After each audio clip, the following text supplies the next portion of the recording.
बिस्मिल्लाहिर्रहमानिर्रहीम अस्सलाम वालेकुम आप तमाम तर बच्चों को। जैसा कि आप जानते हैं कि एनईडी यूनिवर्सिटी ने अपने एडमिशन प्रोसीजर का आगाज़ कर दिया है। अब इस एडमिशन प्रोसीजर का आगाज़ कुछ इस तरह से हुआ कि जनाब आपको एक ऑनलाइन फॉर्म फिलअप करने के लिए दिया गया है। आप उस ऑनलाइन फॉर्म को फिलअप करेंगे, तमाम तर इंफॉर्मेशन आपकी जो है वो एनईडी यूनिवर्सिटी के पास पहुंचेंगे और उसके बाद फिर आपको एडमिट कार्ड इशू होगा। अब इस फॉर्म को फिलअप करने के हवाले से बहुत सारी कन्फ्यूजन, बहुत सारे प्रॉब्लम, बहुत सारी चीज़ें ऐसी हैं कि भाई जो बच्चे के लिए मुश्किल पैदा करती हैं। तो भाई अब हम उन तमाम तर मुश्किलात को आसान करने जा रहे हैं। आपके साथ एक ऐसी डिटेल वीडियो आपके साथ शेयर करने जा रहे हैं कि जिसमें आप फॉर्म को फिलअप करने की तमाम तर जो अहम मालूमात है वो आप हासिल कर सकते हैं। आपको फॉर्म कब फिलअप करना चाहिए, कब नहीं करना चाहिए, फी वाउचर का क्या प्रोसीजर है, सेल्फ फाइनेंस है, स्पॉन्सर है, हमारे जो रेगुलर कैंडिडेट के ऐसे बच्चे दे रहे होते हैं उनका क्या मेरिट जिनका बनता है तो वो किस तरह से करेंगे, डेटा क्या आपको उसमें रखना है क्या नहीं रखना, ये सारी बातें आपको जो है वो इस वीडियो में देखने को मिलेंगी। इस वीडियो को देखने के बाद ना सिर्फ आप अपने फॉर्म को बिल्कुल करेक्ट फॉर्म में फिलअप कर सकेंगे, बल्कि उसके साथ साथ आपके एडमिट कार्ड के मिलने तक की तमाम इंफॉर्मेशन आपको हासिल हो जाएगी। तो आप गलती से बचेंगे, क्योंकि फॉर्म एक ऐसी चीज है कि आपने ऑनलाइन बेसिस पे फॉर्म फिल किया और अगर उसमें एक छोटी सी गलती भी आ गई तो भाई आपका फॉर्म रिजेक्ट हो सकता है, या आपके फॉर्म में जो इंफॉर्मेशन की कमी है या गलत इंफॉर्मेशन है उसकी बेसिस पे आपका फॉर्म या इवन आपकी जो टेस्ट देने की सीट है वो जाया हो सकती है। तो भाई ये काम बहुत एहतियात से करने वाला है।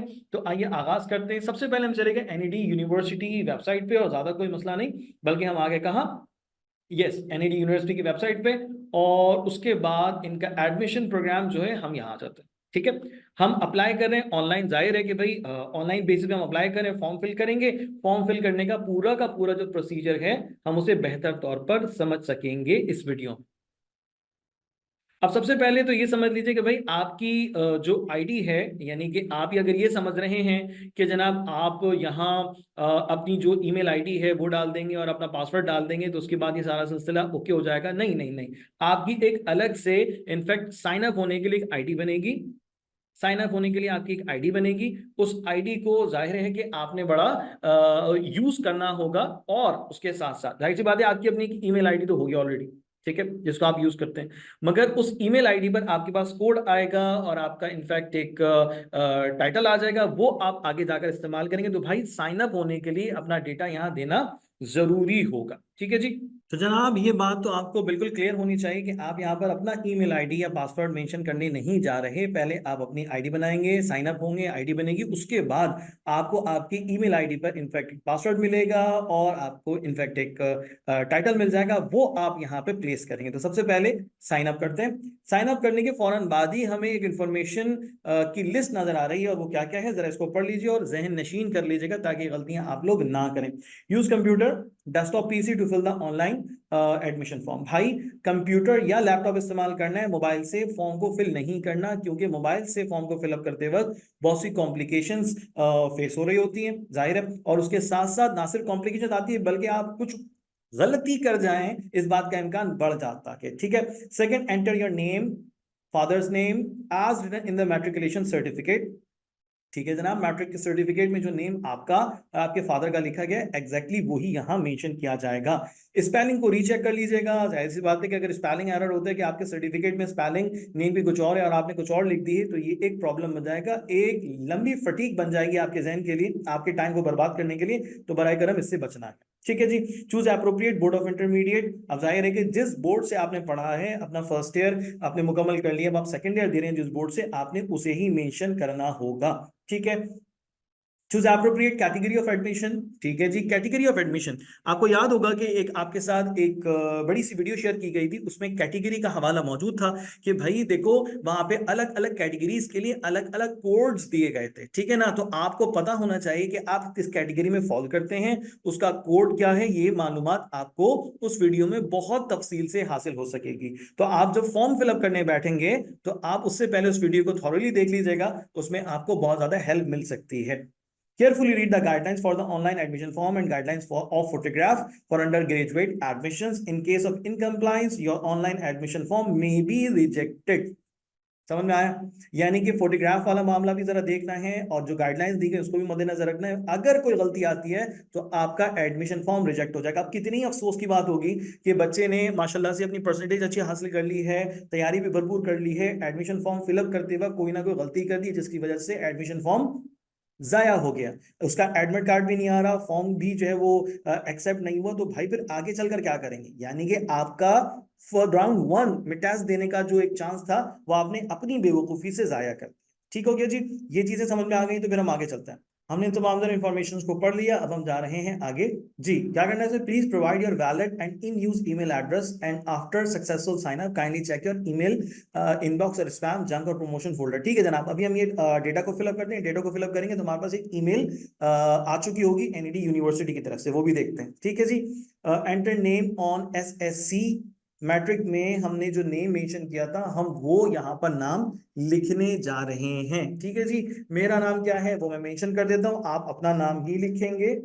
अब आपका नाम, फादर का नाम, उसमें वाज़ेह तौर पर लिखा हुआ है नो मॉडिफिकेशन अलाउड लेटर, यानी कि कोई तब्दीली इसमें एक्सेप्ट नहीं की जाएगी। तो होश में रहते हुए आपने ये चीज मेंशन करनी है सही सही स्पेलिंग के साथ। उसके बाद जो आपका ईमेल एड्रेस यूज में है आप वो लिखेंगे। डेट ऑफ बर्थ, क्या मेंशन करेंगे? डेट ऑफ बर्थ 12 नवंबर और 2005, चलो 2003 कर देते हैं। ठीक है जी। अच्छा उसके बाद फिर ये कोड नजर आ रहा है आपको, वो बताना है कि वो क्या है, वो लिखना है बल्कि। क्यों? क्योंकि जो है वो ये चीज वेरीफाई करने के लिए कि जनाब कोई रोबोट तो इस फॉर्म को फिल नहीं कर रहा। ठीक है जी, क्या मौजूद है यहाँ पे देखते हैं।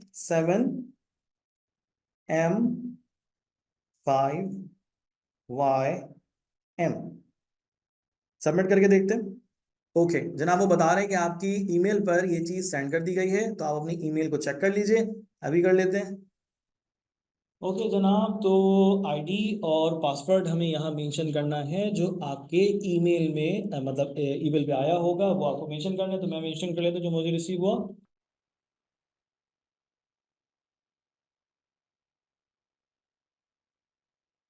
ओके, उसके बाद हमने पासवर्ड भी मेंशन कर दिया। इमेज में क्या कोड आ रहा है ये देखिए।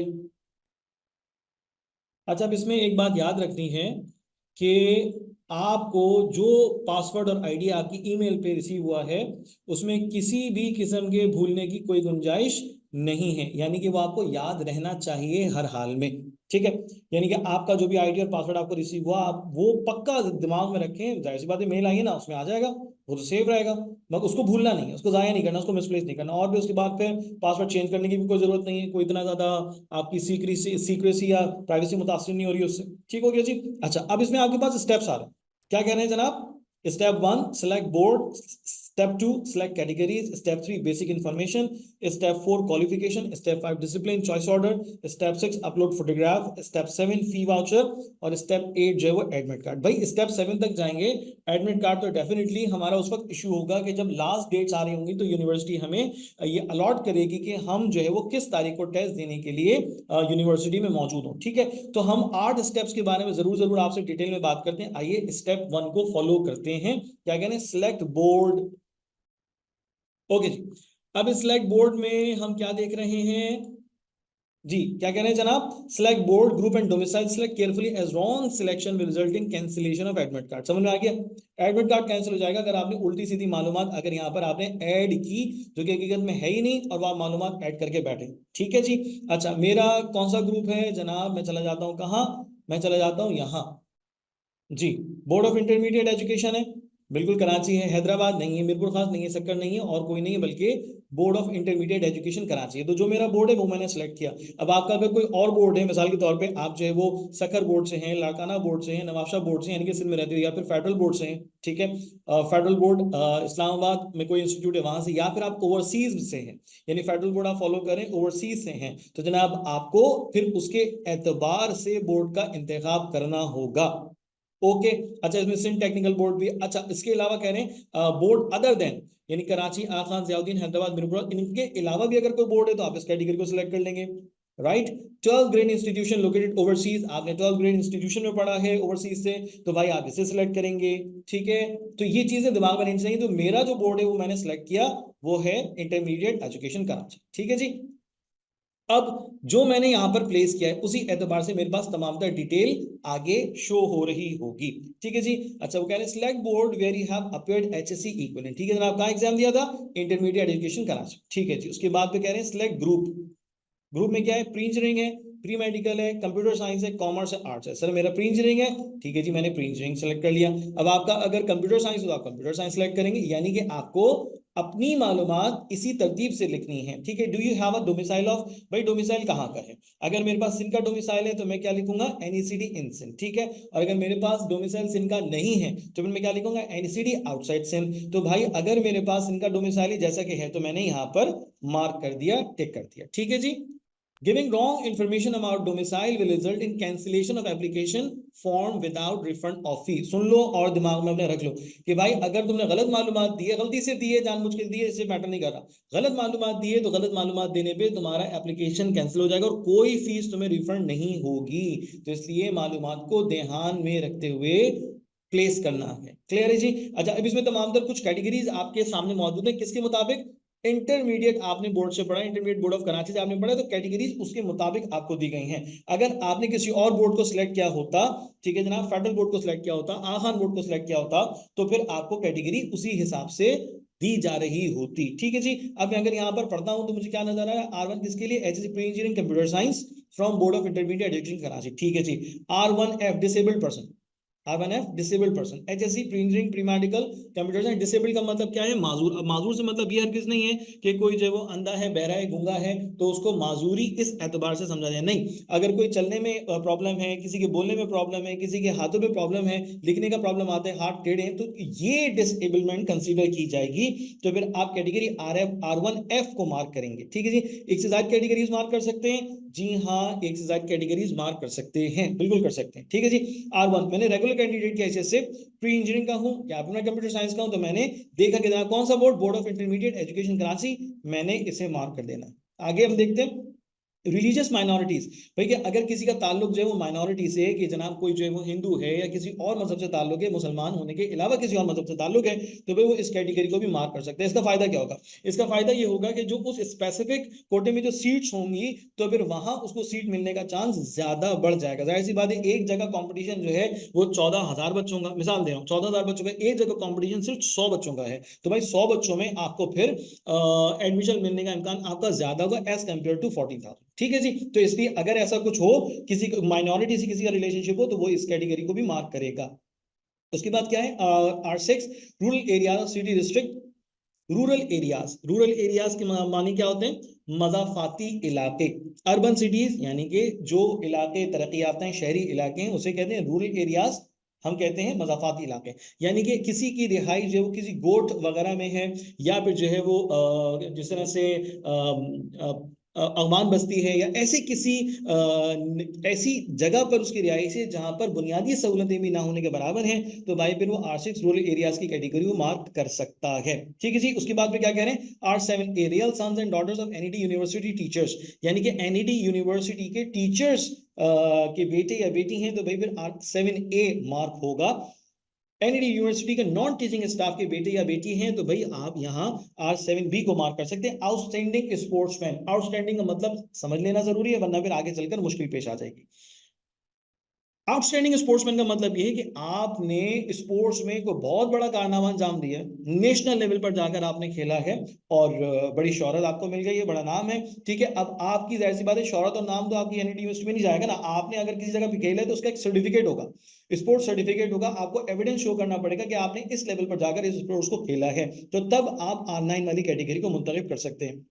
R11A nominees of UET Lahore Taxila, nominees of UET Peshawar Taxila. अच्छा भाई, आपने यूईटी लाहौर में, यूईटी टेक्सला में टेस्ट दे दिए, आपने टेस्ट क्लियर कर लिया, मगर अब आप चाहते हैं कि आप यहाँ एनईडी यूनिवर्सिटी में अपनी एजुकेशन कंटिन्यू करें, तो भाई आपने अपनी यूनिवर्सिटी से एक लेटर हासिल करना होगा, जिसको यहाँ जो है वो आप यहाँ पर शो करेंगे, उसके बाद आपका एडमिशन का प्रोसेस कंसीडर किया जा सकता है। तो नॉमिनीज का मतलब ये हुआ, यही सिलसिला यूईटी पेशावर में भी रहेगा। SF, अब आर की कैटेगरी खत्म हुई, SF क्या है ये मैं अपनी वीडियो में तफसील से बता चुका हूँ। SF क्या है? SF का मतलब सेल्फ फाइनेंस भी है और स्पॉन्सर्ड की सीट भी यहाँ पर मौजूद है। अगर सेल्फ फाइनेंस की हम टोटल फीस देखें तो जनाब बन रही है 8,25,000 रुपए। तो 8,25,000 रुपए आपको देने का है, ये याद रखना बेइंतहा जरूरी है कि 8,25,000 रुपए आपको जो है वो टैक्स देने के बाद नहीं देने, वो टैक्स देने के बाद नहीं देने, वो आपको फॉर्म जमा करवाते वक्त देने होंगे, फॉर्म जमा करवाते वक्त देने होंगे। वाउचर जो आपको इशू होगा, अगर आप सेल्फ फाइनेंस को मिसाल के तौर पे क्लिक कर देते हैं, यानी कि आपने यहाँ पर सेल्फ फाइनेंस पे क्लिक कर दिया है, तो इट मींस कि आपको जो वाउचर इशू हो रहा होगा वो 8,25,000 रुपए का वाउचर इशू हो रहा होगा, और वाउचर आपको जमा करवाना होगा टैक्स देने से पहले, टैक्स देने से पहले, ठीक है। अगर आपने वाउचर जो है वो जमा नहीं करवाया, जाहिर सी बात है फिर आपका एडमिट कार्ड भी नहीं आएगा। अब आप अगर वाउचर जमा करवाएंगे, आप कहेंगे जनाब मैं जो मेरिट पे अप्लाई करना चाहता हूँ, तो मेरी तो जो है ना वो 4,000 मुझे बताया गया था, तो भाई वो बताया गया था रेगुलर कैंडिडेट के हैसियत से, यानी आर कैटेगरी से, ठीक है। तो अगर आप SF कैटेगरी को मार्क करेंगे तो डेफिनेटली आपको ये पैसे जमा करवाने होंगे, लाजमी करवाने होंगे, ठीक है जी। अच्छा, अब एक और सवाल भी जहन में आ रहा है कि सर ये तो चलें ठीक है हो गया, अब उसके बाद SF के बाद एक और कैटेगरी है जिसको हम कह रहे हैं SF11, यानी स्पॉन्सर्ड सीट्स। अब स्पॉन्सर्ड सीट्स में लिखा हुआ है 10,25,000 रुपए। सर तो 10,25,000 रुपए हमें पे करने हैं? जी हाँ, आप अगर स्पॉन्सर्ड सीट्स के लिए आप अप्लाई करना चाहते हैं तो आप जो है वो 10,25,000 रुपए पे करेंगे, ठीक है। अब 10,25,000 रुपए, अब क्या मैं SF को यानी कि सेल्फ फाइनेंस को और स्पॉन्सर्ड सीट्स को इकट्ठा एक साथ मैं सिलेक्ट कर सकता हूं? जी हाँ, बिल्कुल मुमकिन है। तो क्या उसके लिए मुझे दोनों के लिए अलग अलग अमाउंट जमा करवाना होगा? जी नहीं जनाब, 10,25,000 रुपए के जो अमाउंट है ये सुफिशियंट होगा, यानी स्पॉन्सर सीट के लिए भी और सेल्फ फाइनेंस के लिए भी इसको सुफिशियंट कंसीडर किया जाएगा। ओके, अब अगर बात कर ली जाए एज अ रेगुलर कैंडिडेट, तो जनाब 4,000 से कुछ अमाउंट आपको जो है ज्यादा आपको पे करना होता है। अभी आपको उसका वाउचर भी शो हो जाएगा, तो वो सारी डिटेल आपके जहन में रहेगी कि भाई ये मेरी फीस है जो कि इस साल जाने को है, यानी कि टेस्ट के लिए जो मेरी मेरिट पर एडमिशन हासिल करने के लिए जो मैं फीस पे कर रहा हूं, सिर्फ मेरिट पर, सिर्फ मेरिट पर, सेल्फ फाइनेंस की बात नहीं हो रही, स्पॉन्सरशिप की बात नहीं हो रही, सिर्फ आप जो है वो मेरिट पर अगर आप अप्लाई करने जा रहे हैं तो आपको 4,000 कुछ रुपए का अमाउंट है वो आपको उसका वाउचर आपको बनाना होगा। आपको 8,25,000 रुपए, 10,25,000 रुपए नहीं देने होंगे, ठीक है जी। यहां तक बात क्लियर हो जाती है। फिर एक और अहम चीज है, वो लिखा है are for appearing in NED entry test only. अब यहाँ पर ना पूरी डिटेल है कि आर से मतलब क्या है। अब यहाँ पर आप आर से बना दिए, रेगुलर कैंडिडेट खुद को मत ले लीजिएगा, ठीक है। Are categories for candidates expecting to be nominated against reserve seats under categories 10A 10B 12A 12B 12C and others. भाई यहाँ पर जो आर से मुराद है वो बेसिकली क्या है, यानी कि डिंश ऑफ फैमिली के जो मेंबर्स हैं उनको ये इख्तियार हासिल है कि इस कैटेगरी को मुंतखब कर सकते हैं। और उसके साथ साथ कुछ और कैटेगरीज भी हैं जो कि इसमें आती हैं, ठीक है जनाब। 12A 12A 12B 12C 12D 12E 12F तक जा रहा है, फिर 13A 13B 13C 13D 13E तक जा रहा है, और 14 भी इसमें शामिल है। तो भाई ये सारी की सारी जो रिजर्व सीट्स हैं या कि स्पॉन्सर्ड सीट्स हैं वो उनके लिए हैं, जो कि एक तो डिंशा फैमिली का हवाला है और दीगर नॉमिनीज भी इसमें शामिल होती हैं, मगर ये आपके लिए नहीं है, ये रेगुलर कैंडिडेट के लिए नहीं है, रेगुलर के लिए R1 है, ठीक है। अच्छा, अब यहाँ पे एक और चीज है कि जहां पर स्टैरिक बना हुआ है जिस पोर्शन के साथ, तो वो आपको लाजमन फिल करना है, आप उसको नहीं छोड़ सकते, ठीक है। अब सवाल आ रहा होगा जहन में कि सर ये R10A R10B इसका क्या करें? बेटा तो ये सारी डिटेल मैं अपनी वीडियो में दे चुका हूँ कि इन कोड से आखिर मतलब क्या है, मकसद क्या है, किसको रेफर करने जा रहे हैं, तो आप जरूर जरूर वहां से मालूमात हासिल कर सकते हैं। तो जनाब मैंने सिर्फ और सिर्फ कैटेगरी मुंतखब की R1, ठीक है जी। मैंने सेल्फ फाइनेंस को नहीं किया, ठीक है। मैंने जो है वो सेल्फ फाइनेंस के अलावा मैंने स्पॉन्सरशिप को नहीं किया, मैं तो सिंपली प्री इंजीनियरिंग से रिलेटेड बच्चा हूं और मैं तो ये करना चाह रहा हूं, तो मैंने इसको सिलेक्ट किया। आगे जाते हैं।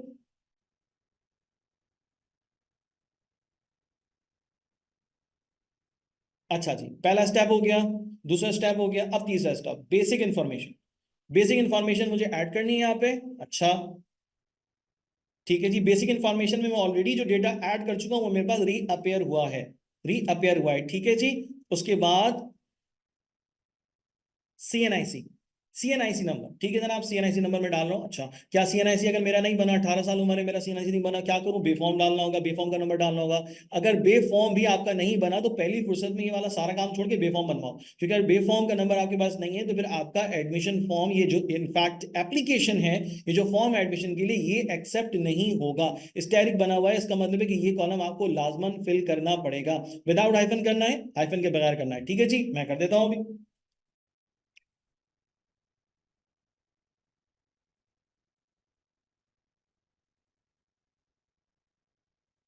ठीक है, विदाउट हाइफन ये CNIC नंबर यहाँ पर आ गया। रिलीजन, रिलीजन क्या है? इस्लाम है। अगर किसी का कोई और रिलीजन है तो उसे मेंशन यहाँ करेगा। प्रेजेंट एड्रेस, अब यही मेरा प्रेजेंट एड्रेस है, यही मेरा परमानेंट एड्रेस है, तसव्वुर कर लेते हैं। ठीक है जी, यही मेरा प्रेजेंट एड्रेस भी है और यही मेरा परमानेंट एड्रेस भी है, तो मैं इसे दोनों जगह पर प्लेस कर देता हूं। ठीक है, अभी बेसिक बेसिक इंफॉर्मेशन आप ऐड कर रहे हैं यहाँ पे।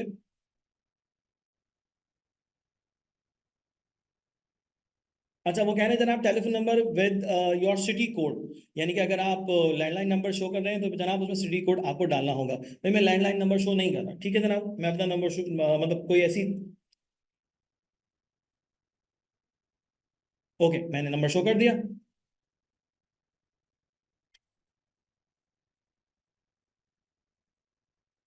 ठीक है, यही मेरा टेलीफोन नंबर भी है और यही मेरा सेल नंबर भी है। ठीक है, आगे चलें, आगे जाते हैं। Sir any disability, if any disability information, भाई अगर किसी को कोई बीमारी लाहक हो तो क्या होगा?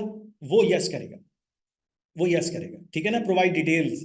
अब अगर मैं ये बताता हूं कि जनाब मुझे कोई बीमारी है तो मैं फिर यहाँ पर डिटेल ऐड करूंगा। अगर मुझे कोई, अब मैं अगर डिटेल ऐड कर देता हूं तो इसमें मेरा फायदा ही है, यानी कि मुझे फिर जो है वो उस बीमारी की बुनियाद पे कुछ सहूलत मिल सकती है, वो डिसेबिलिटी की बुनियाद पे कुछ सहूलत मिल सकती है। ठीक है, तो मुझे इस तरह से चलना होगा। राइट, तो अल्लाह का शुक्र है मुझे कोई डिसेबिलिटी नहीं है। आगे जाने, अगर किसी को हो तो वो मेंशन जरूर जरूर कर दे। Enter following information in case supported by guardian and not father. अब गार्जियन और फादर, भाई देखें फादर वालिद को कहते हैं, अगर वालिद हयात नहीं है या कि फिर जो है वो सेपरेशन हो चुकी है, वालिद अब आपको सपोर्ट नहीं करते फाइनेंशियली, तो फिर गार्जियन आ जाता है। क्लियर हो गया ना, फादर हयात नहीं है, उनकी डेथ हो चुकी है तो गार्जियन आता है। ठीक है, तो फिर यहाँ क्या, गार्जियंस नेम। अब गार्जियंस का हवाला, ये वाला जो रेफरेंस है वो सिर्फ और सिर्फ उसी वक्त आएगा कि जब आपके वालिद हयात नहीं है या वो आपको सपोर्ट नहीं करते। ठीक है, अब वो अगर आपको सपोर्ट करते हैं, हयात है माशाल्लाह से, तो फिर यहाँ पर ये वाला कॉलम जो है वो लीव कर दिया जाएगा। आपको नजर आ रहा है यहाँ पे स्टेरिक नहीं बना हुआ, यहाँ स्टेरिक नहीं नहीं बना हुआ। ठीक है जी,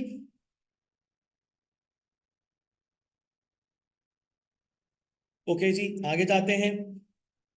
रिलेशन विद गार्जियन, जब मैंने गार्जियन का नेम मेंशन ही नहीं किया तो फिर रिलेशन विद गार्जियन भी नहीं बनता। ठीक है, अब मेरे वालिद हयात है तो मेरे लिए दोनों कॉलम बेकार है। अगर मेरे वालिद हयात नहीं होते तो मैं इन दोनों कॉलम्स को फिल करता, इनफैक्ट उनका नेम मेंशन कर जो CNIC पर है, और फिर उनसे रिलेशन क्या, रिलेशन क्या है भाई, मैं इनफैक्ट वो मेरे गार्जियन तो है मगर किस बेस पे, आंट हैं, अंकल हैं, ब्रदर हैं, सिस्टर हैं, ग्रैंडफादर हैं, ब्रदर इन लॉ हैं, वो रिलेशनशिप आपको शो करना होगा। ठीक है जी, उसके बाद है ऑक्यूपेशन। ऑक्यूपेशन फादर का जो है वो आपको मेंशन करना है। ठीक है जनाब, और क्या है भाई, रिटायर्ड है, मैंने कहा कि भाई रिटायर्ड है। ओके, नंबर ऑफ डिपेंडेंट्स, यानी कितने अफराद फैमिली में ऐसे हैं जो उन पर डिपेंडेंट है, जिनके लिए वो इनकम जनरेट करते हैं। भाई हमारी फैमिली में हम 5 बहन भाई हैं और एक वालदा। ठीक है, तो 6 हो गए। कितने हो गए? 6 हो गए। तो भाई 6 अफराद हो गए जिनको वो सपोर्ट करते हैं, अर्न करते हैं। जनाब टोटल फैमिली मेंबर 7 है, वालिद को हटा दे तो 6 बनते हैं, तो जनाब नंबर ऑफ डिपेंडेंट जो है वो यहाँ पर 6 आ गए। ठीक है, monthly income suppose 60,000। CNIC without hyphen, ये देखो लिखा हुआ है सारा ना, अगर मैं हाइफन डाल दूंगा तो फिर मेरे पास ऑब्जेक्शन आ जाएगा। तो CNIC मुझे मेंशन करना है जो कि विदाउट हाइफन। ठीक है जी,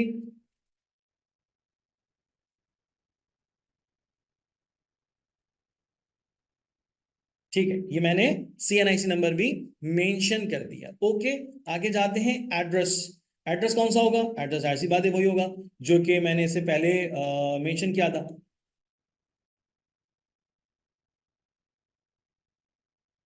नहीं जी, नहीं जी, हमें जाके पीछे सेव करना पड़ेगा, तो चलो दोबारा से डाल देते हैं।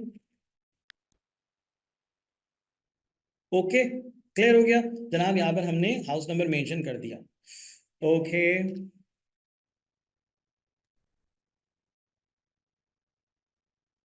विदाउट आइफन सेल नंबर भी आ गया।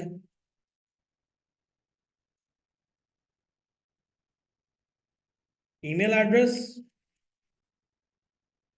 अच्छा अब ये इन्फॉर्मेशन किसकी चल रही है? फादर की चल रही है। ठीक है, तो फादर की तमाम तर डिटेल्स आप यहाँ पर ऐड करें, तो उनका अगर ईमेल एड्रेस बना हुआ है तो आप मेंशन कर सकते हैं।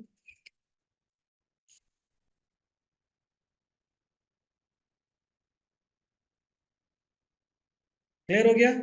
रिलीजन, रिलीजन ओके, इस्लाम या कोई और मजहब है तो आप उसको सिलेक्ट कर सकते हैं।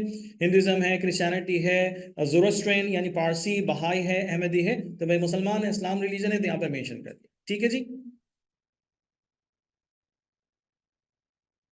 यहाँ पर आपने तमाम तर इंफॉर्मेशन सेव कर दी, अपनी तमाम तर इंफॉर्मेशन आपने मेंशन कर ली। अब रीचेक कर लें जरा कि कहीं कोई गलती तो करके नहीं आ गए। नहीं सर, कोई गलती नहीं है, सारी चीजें ओके। ओके, अच्छा जनाब, एक चीज हम मिस कर गए शायद। जी देखिए, गलती पकड़ी गई ना, नेम मेंशन कर दिया, ये सब मेंशन कर दिया, जेंडर मेंशन नहीं किया। तो भाई अगर मैं अभी जेंडर मेंशन के बगैर आगे बढ़ जाता तो मुझे फिर ऑब्जेक्शन उसमें दे रहा होता, राइट? अच्छा चलो चलते हैं, सेव एंड नेक्स्ट।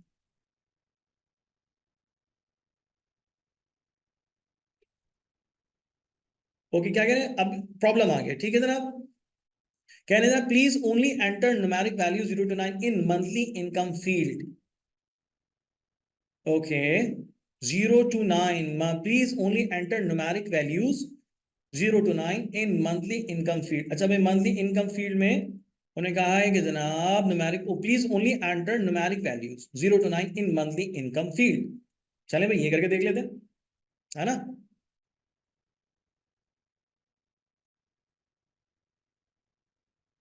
ओके, तो इसका मतलब है कि हमारी ये in fact fourth step, third step भी कंप्लीट हो गया, यानी कि बेसिक इंफॉर्मेशन हमारी मुकम्मल यहां पर महफूज हो गई, राइट? अब क्या कह रहे हैं, स्टेप 4 क्वालिफिकेशन। ओके, क्वालिफिकेशन अब देखिए मेरे पास कैसे आएगी। अब मैंने क्या डाला था, इंटरमीडिएट का डाला था, ठीक है जी। तो फिर अब मेरे पास मैट्रिकुलेशन, क्या मैट्रिकुलेशन का पासिंग ईयर, मैट्रिकुलेशन का पासिंग ईयर, किस साल में मैंने मैट्रिक पास किया है वो मेंशन करना होगा।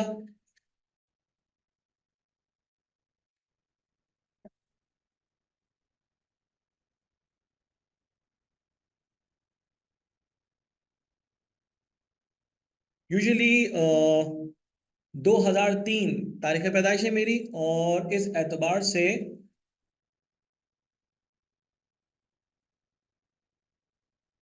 2003 में पैदाइश, और उसके बाद फिर स्टडी शुरू हो गई है। तो जनाब 2005 से सपोज कर लेते हैं, 5 से मैंने स्टडी शुरू की, 15 साल हो गए, यानी कि मैं 20 डाल देता हूँ, ठीक है जी। 2020, ठीक है। मैट्रिक किस, कहाँ से किया? उस्मान पब्लिक स्कूल से किया, ठीक है जी, स्कूल से किया, ठीक है। कितने मार्क्स ऑब्टेन किए, यानी कि मैट्रिक में आपने कितने मार्क्स अटेन किए वो बताना है, राइट? मैंने चले 600 मार्क्स ऑब्टेन किए, और टोटल कितने थे? टोटल थे 850।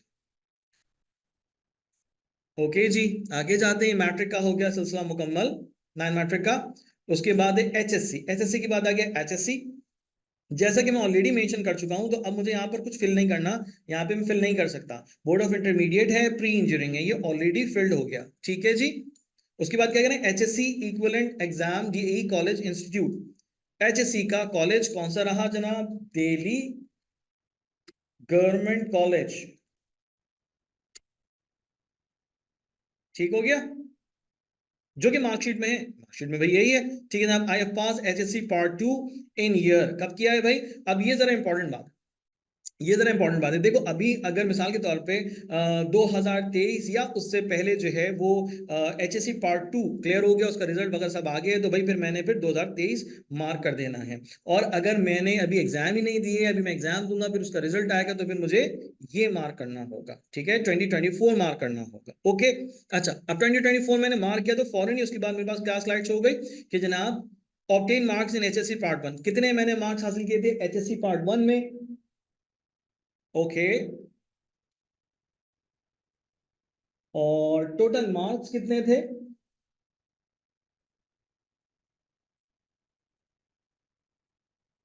अराउंड 600, चलें ऐसा कर लेते हैं, या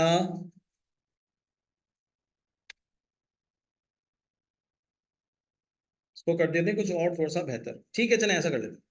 टोटल मार्क्स थे एचएससी पार्ट 1 में 600, ओके। उसके बाद पार्ट 1 सीट रोल नंबर अब मुझे सीट रोल नंबर तो याद नहीं होगा यकीनन, ठीक है जी। उसके बाद HSC part 2 seat roll number. तो sir HSC part 2 seat roll number कहाँ से आएगा? नहीं आ सकता, क्योंकि जाहिर सी बात है मैं तो अभी एग्जाम दूंगा, ठीक है। उसके बाद तो फिर मैं कॉलम फिल नहीं कर सकता, इस पे स्टैटिक भी नहीं बना, इसका मतलब है कि इसको फिल किए बगैर आगे बढ़ सकता हूँ। HSC part 1 marksheet number. HSC part 1 marksheet number देखो, अभी जो है वो कराची में भी बहुत सारे बच्चों, मतलब बच्चों को मिली नहीं है, जो ग्रेस मार्क्स मिलने थे। ग्रेस मार्क्स मिलने के बाद उनको नई मार्कशीट इशू होनी थी, तो वो मिली नहीं है। अब जाहिर सी बात है कि अब जब आपको नई मार्कशीट मिल जाएगी तो उसका मार्कशीट नंबर आप डालेंगे तो वो कंसीडर किया जाएगा। जाहिर है कि हर एक सब्जेक्ट में जब 12 नंबर अगर किसी को मिल रहे थे तो 12 12 12 करके मिल गए, आगे बढ़ जाएंगे काफी, तो आपका परसेंटेज बेहतर वाला जो है उस मार्कशीट से शो हो रहा होगा, तो आप उसका मार्कशीट नंबर डालिएगा यहाँ पर, ये बात जहन में रख लीजिए, ठीक है। आगे जा सकते हैं, आगे जाते हैं। हिफ्ज कुरान। हिफ्ज कुरान भाई, अगर कोई हाफिज है स्टूडेंट जिसने कुरान पाक हिफ्ज किया है तो कहते हैं यस सर मैंने किया है, तो सर्टिफिकेट कहाँ से इशू हुआ है वो से मेंशन करना होगा, ठीक है, वो से मेंशन करना होगा। फिर उसके बाद एक और चीज, अगर वो ये मेंशन करता है कि हाँ मैंने कुरान हिफ्ज किया हुआ है, और वो अपना वफाकुल मदारिस से जो है वो उसको सनद मिल जाती है, ठीक है, वो भी बता देता है, ठीक है। उसके बाद क्या होगा? उसके बाद ये होगा सर कि उसका बाकायदा तौर पे एक टेस्ट की डेट आएगी, उसकी एक टेस्ट की डेट आएगी। अब ये राउंड 1 हो जाता है तो उसके बाद टेस्ट की डेट आ जाएगी, उसे टेस्ट देना होगा। अब टेस्ट में क्या होगा?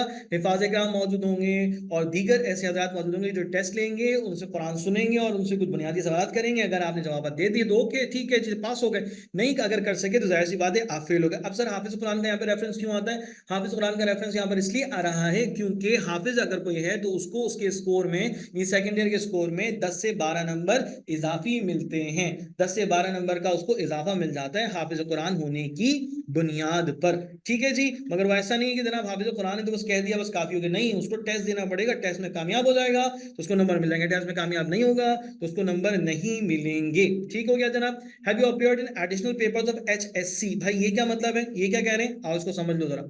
भाई एडिशनल पेपर्स का मतलब है कि अगर कोई बच्चा, मैं यहां पर आ गया, सही है, तो फिर यहां पर क्या आ रहा है, previous HSC group.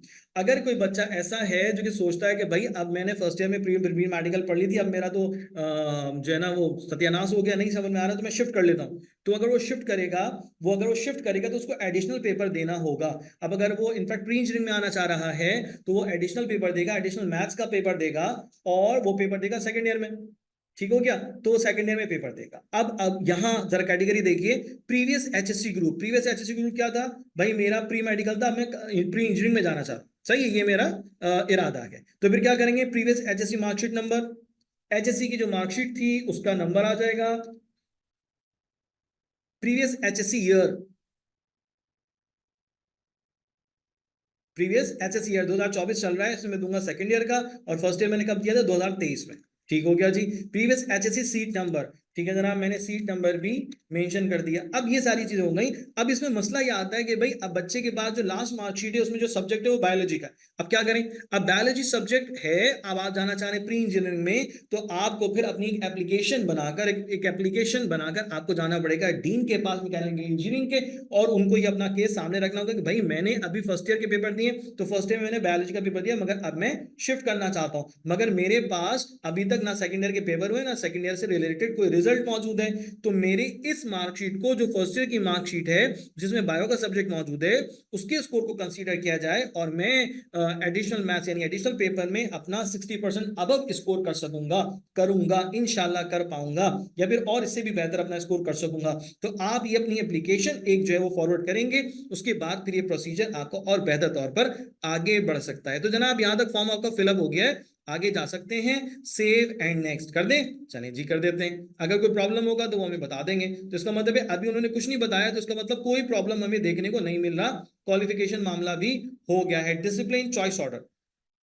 Discipline choice order में क्या है देखो जरा क्या कह रहे हैं भाई, यहां पर प्रियोरिटी प्रेफरेंस, यानी अब प्रियोरिटी या प्रेफरेंस का मैटर क्या है ये जरा समझते हैं तरह तफसील से।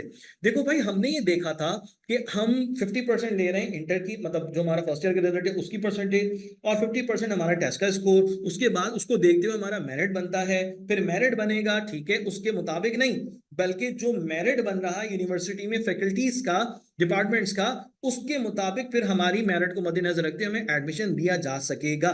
मिसाल के तौर पे सिविल इंजीनियरिंग है, वो क्लोज हो रही है, मिसाल दे रहा हूँ, ठीक है जनाब, 79 पे वो क्लोज हो रही है, तो 79 अगर मेरा मेरिट बन रहा है तो मेरा एडमिशन हो सकता है, और अगर 79 से ऊपर है तो भी इम्कान है कि मेरा एडमिशन वहां हो जाए। तो अब ये एक तो चीज क्लियर है, तो प्रायोरिटी हम अपने तौर पे तो सेट कर रहे हैं, मगर इसका कोई खातिर खा हमें फायदा नहीं होगा, क्योंकि प्रायोरिटी सेट होगी मेरिट से, प्रायोरिटी सेट होगी मेरिट से। हमारी ख्वाहिश से कुछ नहीं होगा कि मेरा दिल चाहता है कि मैं फला फला फील्ड जो है ना वो मुंतखब कर लूं, ऐसा नहीं हो रहा। आपका जो परसेंटेज टेस्ट का और आपकी इंटर का फर्स्ट ईयर का स्पेशली रहा है उसको मद्देनजर रखा जाएगा, और उस डिपार्टमेंट में क्या मेरिट जा रहा है, क्लोजिंग परसेंटेज क्या है। आपने शायद वीडियो देखी होगी, मैंने अपनी इस वीडियो के अंदर, बल्कि इससे पहले वाली वीडियो में ये क्लियरली बताया कि लास्ट ईयर में जो मेरिट रहा है डिफरेंट डिपार्टमेंट्स का वो क्या रहा है, और इस साल क्या उसमें इजाफा हो सकता है या नहीं। अगर आपने वीडियो नहीं देखी तो भाई जरूर जरूर देख लीजिएगा। चले फिर भी दिल की तसल्ली के लिए हम इसे जो है वो अपनी मर्जी से ऊपर लेके जाते हैं। ठीक है, मेरी प्रायोरिटी में पहले क्या आ गया, मेरी प्रायोरिटी में आ गया, यस, मैं कह रहा हूं भाई ये आना चाहिए, ठीक हो गया। फिर मैंने कहा कि भाई अब जो है वो ये,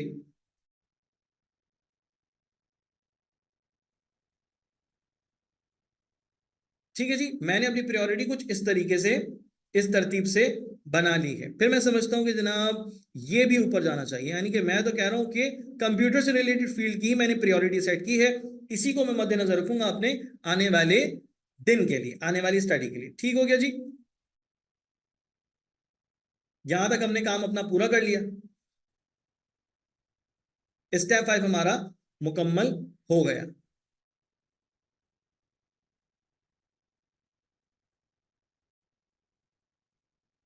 उसके बाद क्या कह रहे हैं जनाब, सेव एंड नेक्स्ट।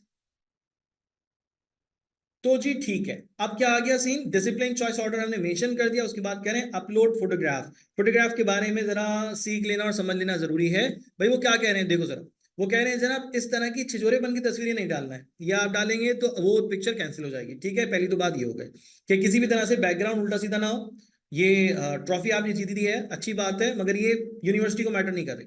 ठीक है, सेल्फी वाली ना हो, बैकग्राउंड सीनरी टाइप ना हो, चश्मा लगा के कैप पहन के या स्टैंप लगी हुई पिक्चर पे वो पिक्चर स्कैन करके ना दी जाए, और ऐसी ब्लर पिक्चर भी ना दी जाए। सिंपल सिंपल कैसी पिक्चर होनी चाहिए सर, ऐसी पिक्चर होनी चाहिए सिंपल। अगर आपके पास मोबाइल अच्छा नहीं है, आप किसी भी शॉप पे चले जाइए, वहां पे अपनी पिक्चर खिंचवा लीजिए, और 300 KB की फाइल होनी चाहिए, 300 KB जो है ना उसकी रेजोल्यूशन बननी चाहिए, बस 300 KB तक होनी चाहिए, या उससे कम हो मगर उससे ज्यादा ना। ठीक हो गया जी। उसके बाद क्या कह रहे हैं, should not exceed 300 KB of storage size and should be in JPG format, GIF format.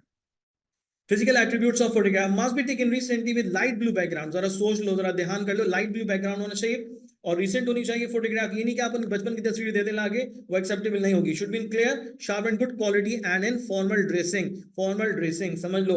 Full face must be visible, चेहरा साफ दिखाई देना चाहिए। Eye contact with the camera, yes eye contact होना चाहिए कैमरे से, सामने देख के आपकी तस्वीर खींची होनी चाहिए। Should be with natural skin tone, brightness and contrast. ये ना हो कि भाई आपने कलर वलर चेंज करके आपने फिल्टर लगा के पता नहीं क्या नमूना बना दिया, ऐसा ना कीजिएगा।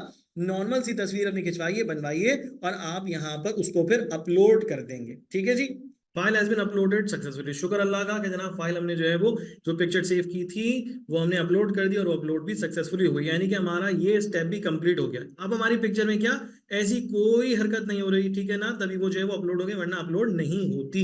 अपलोड हो भी जाती फिर भी रिक्वायरमेंट अपनी जो है वो दे रहा होगा। ठीक है जी, सेव एंड नेक्स्ट पे जाते हैं जनाब। हमारे काम हो गए, अपलोड पिक्चर भी हो गए। अब उसके बाद जा रहे हैं फी वाउचर पे। फी वाउचर यानी सबमिशन फी डिटेल्स पे। अब आपको याद होगा कि मैंने कौन सी कैटेगरी मुंतखब की थी, R1 की कैटेगरी मुंतखब की थी, यानी कि मैं एक रेगुलर कैंडिडेट की हैसियत से, मैं सेल्फ फाइनेंस पे नहीं जा रहा, मैं जो है वो स्पॉन्सर्ड सीट पे नहीं जा रहा, मैं इनफैक्ट एक मेरिट की सीट हासिल करने के लिए अपना टेस्ट देना चाहता हूं। ठीक है जी, आ जाए फी सबमिशन पे। Do not submit admission fee using any online fund transfer facility. सुन लो भाई, बैंक में जाके ट्रांसफर अपनी फी ट्रांसफर करनी है, ठीक है ना। Your total fees amount 4700, okay जनाब, 4700 रुपए हमारी फीस है, मतलब ये इसकी फीस है। ठीक है जी, टोटल अमाउंट 4700 है। इसमें कहीं पे भी कोई नजर नहीं आ रहा कि जनाब 8 लाख या 10 लाख रुपए एडेड हो, क्योंकि मैं इसकी वजह आपको बता चुका हूँ। ठीक है जी, उसके बाद भी क्या कह रहे हैं कि नेशनल बैंक ऑफ पाकिस्तान की ब्रांचेस में जो है वो सबमिट हो सकता है, और HMB में भी सबमिट हो सकता है। ठीक है, इसका चालान। अच्छा, अब फी वाउचर हमें देखना है, अभी हम देख लेते हैं। कोई टैक्स अप्लाई नहीं हो रहा, ठीक है जनाब, प्रोसीड करते हैं। ओके जी, ये हमारा इनफैक्ट एक वाउचर नजर आ रहा है। 4,700 हमारी फीस है, पेड जो है वो अभी नहीं किया गया है, और पेड करने की जो तारीख है वो 30 अप्रैल तक है, तो जनाब हम उससे पहले पे कर सकते हैं। ठीक है जनाब, उसके बाद पे क्या है जनाब, 4,700 हमारी फीस, ठीक है। Get transaction slip, transaction slip को अगर हम देखते हैं तो वो 3 स्लिप्स हैं यहाँ पर, जिसमें नाम मौजूद है मेरा, उसके बाद वाउचर नंबर मौजूद है, उसके बाद फिर फादर नेम, सारी डिटेल यहाँ पर मौजूद है, और यहाँ पर जो टोटल फी मुझे सबमिट करवानी है वो भी यहाँ पर दी गई है। अब उसके बाद फिर मैं क्या करूंगा, ये जो मेरे पास चालान है, जो मेरे पास वाउचर आ गए हैं, मैं अपने पास रखूंगा, उसके बाद फीस के साथ इसे जमा करवाऊंगा बैंक में, और उसके बाद मजीद ये प्रोसेस जो है वो आगे की जाने बढ़ जाएगा, यानी कि मैंने इसको कर लेना है अपने पास डाउनलोड। ठीक है जी, फी वाउचर भी हमने देख लिया, फी वाउचर की कंडीशन भी हमारे समझ में आ गई कि क्या होगा और किस तरह से उसका जो है वो सिलसिला रखेंगे। ठीक, उसके बाद फिर वाउचर के बाद अगर हम देखते हैं कि हमारे पास नेक्स्ट स्टेप क्या है, तो जनाब जी, कौन सी ब्रांचेस हैं नेशनल बैंक ऑफ पाकिस्तान की जहां पे सबमिट होगा, ये भी देख लीजिए ताकि आपको कोई प्रॉब्लम ना रहे। भाई ये सारी ब्रांचेस हैं जो कि नजर आ रही हैं, मुख्तलिफ रीजन भी दिए गए हैं, उसका टेलीफोन नंबर भी दिया गया है, यहाँ पर जाकर जो आप इजीली जमा करवा सकते हैं। ठीक है जी, मुख्तलिफ शहरों के हवाले से यहाँ पर डिटेल ज्यादा है, तो हम इसको फौरी तौर पर स्किप करके आगे जा रहे हैं। तो जनाब, आपने स्टेप 7 यानी फीस सबमिशन, अब जब आपकी फीस सबमिट हो जाएगी उसके बाद फिर क्या होगा, जब आपकी फीस सबमिट हो जाएगी तो फिर आपके पास एक जो है वो वाउचर नुमा चीज आपके पास सामने आ जाएगी, और उसके बाद फिर आपका एडमिट कार्ड। अब क्या एडमिट कार्ड अभी आएगा? एडमिट कार्ड, आप जाहिर सी बात है, एडमिट कार्ड जब तमाम तर प्रोसीजर यूनिवर्सिटी मुकम्मल कर लेती है तो उसके बाद फिर एडमिट कार्ड जो है वो दिया जा रहा होता है, या उस वक्त फिर जो है वो एडमिट कार्ड दिया जाता है। ठीक है जी, क्लियर हो गया? ओके जी, इसका मतलब है कि जनाब फी वाउचर से रिलेटेड बात हमारी कंप्लीट हो गई, सबमिटेड फी से रिलेटेड डिटेल हमारी कंप्लीट हो गई। एडमिट कार्ड, एडमिट कार्ड किस तरह का होगा ये भी देख लीजिए जनाब। एडमिट कार्ड के बारे में क्या कह रहे हैं, your uploaded document photograph status is, photograph yes receive हो गई, ठीक है जी। उसके बाद करेक्ट, यानी कि उससे रिलेटेड अगर कोई भी रिमार्क्स होंगे तो यूनिवर्सिटी देगी, अगर वो एक्सेप्ट होती है, देख ली गई है, एक्सेप्ट हुई नहीं हुई वो फिर बात की बात है। अब उसके बाद फिर एडमिट कार्ड तो अभी आए नहीं, तो डाउनलोड क्या करें, ठीक है जी। उसके बाद फिर जर्नल एक इंफॉर्मेशन उन्होंने दी है, your admit card processing will start only after you have uploaded picture as per requirement, see website for required picture specification, ठीक है, पिक्चर हमारे अपलोड हो गए। Okay, after successful picture verification fee confirmation your admit card will be available on admission portal within 15 days, 15 दिन के अंदर अंदर आएगा। अभी तो हमने अपना सिर्फ और सिर्फ फॉर्म जमा किया है। You can check your paid details by visiting step 7, step 7 तक हमारा सारा काम हो गया। Please print out the admit card and produce it at the time of pre admission entry test, समझ में आ गया? आपको एडमिट कार्ड प्रिंट करवा लेना है और उसके बाद फिर वो वहां जाकर शो करना होगा।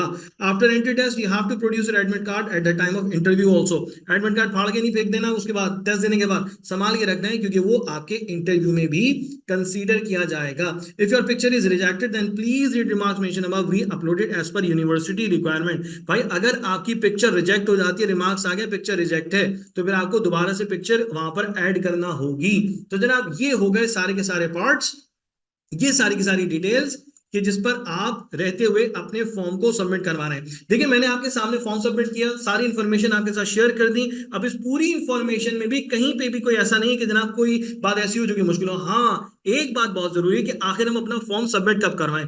बेहतर ये है कि थोड़े टाइम बाद आप अपना फॉर्म सबमिट करवाएं, क्योंकि तारीख जो मिली है वो 25 तारीख से यानी कि 30 अप्रैल तक की है। तो भाई आप कोशिश कीजिए कि अप्रैल के मंथ में आप अपना फॉर्म सबमिट करवा दें, ताकि अल्टीमेटली आपको जो टेस्ट की डेट मिले वो आगे की टेस्ट की डेट मिल जाए, ताकि आपको कुछ बच्चों के पेपर्स जो देकर आए हों उनके बारे में पता चल जाए, थोड़ी सी ऑब्जर्वेशन मिल जाए, और उसके साथ साथ मालूम हो कि हाँ भाई देखो ये किस तरह के क्वेश्चंस आ रहे हैं, तो आपकी जो ऑब्जर्वेशन है वो अल्टीमेटली आपको फायदा दे सकती है। तो जनाब ये तमाम इंफॉर्मेशन आपको फॉर्म को फिलअप करने के हवाले से मद्देनजर रखनी है, देखनी है, याद रखनी है। अब ये इंफॉर्मेशन आपसे इसलिए शेयर नहीं की जा रही कि अभी बैठ जाओ, अभी फॉर्म लेके बैठ जाओ, अभी फिलअप कर लो।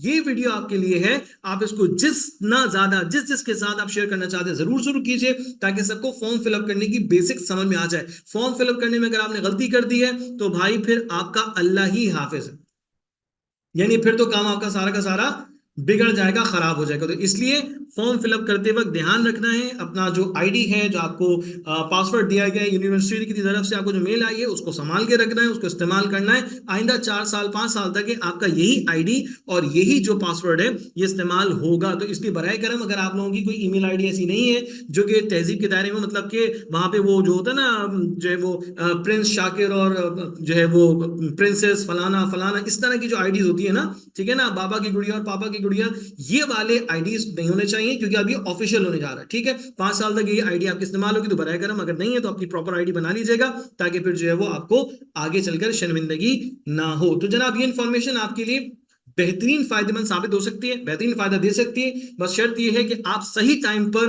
फॉर्म को सही अंदाज में फिलअप करें, पूरा करें, और फाइनली उस फॉर्म को फिलअप करके अपने एडमिशन टेस्ट देने के लिए एलिजिबल हो जाए। जज़ाकुमुल्लाह खैर।